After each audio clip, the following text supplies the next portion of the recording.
Hello, my name is Chris, and in today's video, I'm going to show you the differences between property income and general income invoices.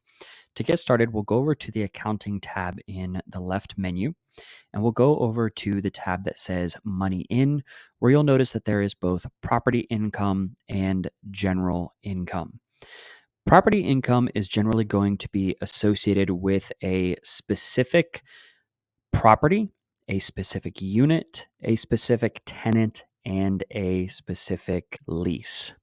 So in this case, we'll select a tenant, we'll select the lease, which is going to be associated, of course, with a specific unit and a specific property, and we'll enter the amount. We'll also set it to visible to owner because this is revenue coming into the property that is shared with the owner in this particular scenario. And that is the biggest difference between property income and general income, because if we go back to the general income invoice, you'll notice that the invoices are associated with a specific payer or payee, of course, because the money has to go to or from somewhere. But in this case, there is no lease or unit or building to associate this payment with. That is because this payment is going to be associated with the management entity. So, for example, let's say you have your own individual or sole proprietorship entity, and then you have a legal entity that is the holding entity for the property.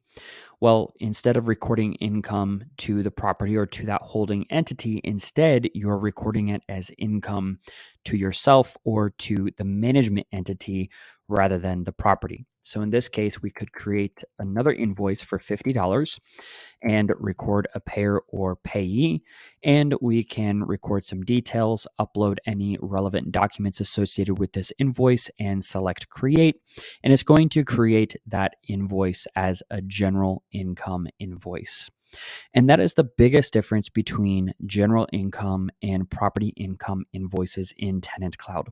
To get started for free, just go to www.tenantcloud.com and click sign up today.